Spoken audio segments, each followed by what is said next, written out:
নমস্কার বন্ধুরা, আপনারা দেখছেন শিলার রান্নাঘর। আমার নতুন চ্যানেলে আপনাদের স্বাগতম। চুষি পিঠা বানানো দিয়ে আমি ভিডিওটা শুরু করছি।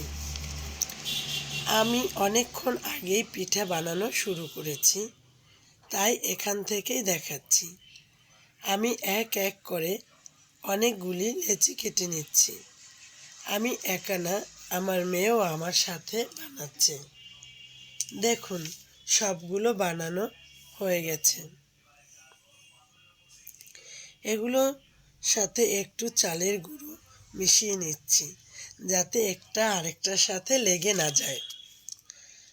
এবার আমি এখান থেকে চুষি পিঠা কাটা শুরু করছি। এগুলো সব দেখাতে গেলে অনেক সময় লাগবে, তাই স্পিড বাড়িয়ে দিয়েছি।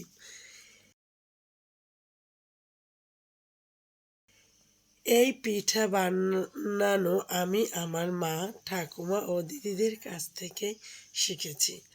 আমাদের বাড়িতে এই সব পিঠা অনেক পছন্দ করত, তাই প্রায় বানানো হতো। আজ আমি বানাচ্ছি কারণ আমার ছেলেমেয়েরা খেতে চেয়েছে।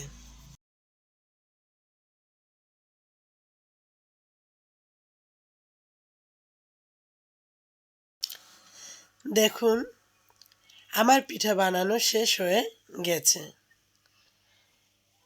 এবার আমি সব পিঠা থালায় ঢেলে নিচ্ছি।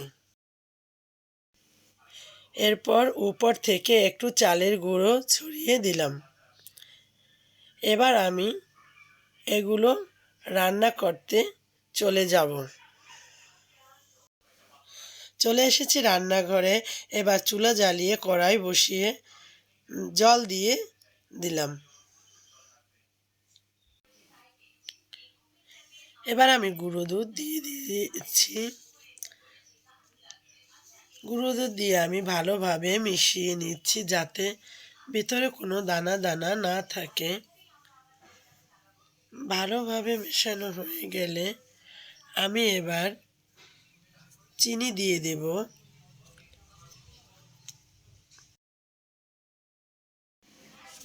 এবার ভালোভাবে জাল করে চিনির জল টানিয়ে নেব।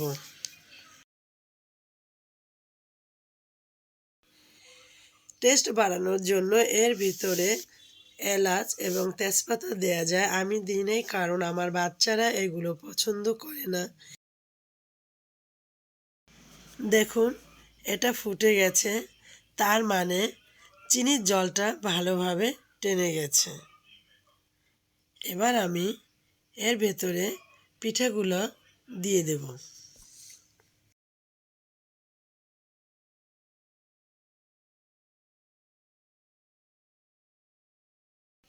পিঠেগুলো আমি আস্তে আস্তে দিয়ে দিচ্ছি, কারণ এগুলো তাড়াহুড়ো করে দিলে পরে আটকে যাবে বা ভেঙে যাবে। এর জন্য আমি পিঠেগুলো আস্তে আস্তে করেই দিয়ে দিচ্ছি। আমার পিঠেগুলো সব দেয়া হয়ে গেছে। এবার আমি সুন্দর করে নাড়াচাড়া করে মিশিয়ে নেব। মিশিয়ে নেওয়া হয়ে গেলে পরে একটু ফুটতে দিব। হ্যাঁ, দেখুন, এবার আমার পিঠাটা উতলে গেছে, আমি নামিয়ে নেব। একটু নাড়াচাড়া করেই আমি পিঠাটা নামিয়ে নিচ্ছি। প্রথমে আমি একটু চামচ দিয়ে নামানোর চেষ্টা করছি, কিন্তু এটা হচ্ছিল না। এজন্য এবার আমি কড়া থেকে একবারেই ঢেলে দেব। দেখুন, সব ঢেলে দেওয়া হয়ে গেছে। এই হচ্ছে আমার পিঠার ফাইনাল লুক। পিঠা বানানোর ভিডিওটা আপনাদের কেমন লেগেছে জানাবেন।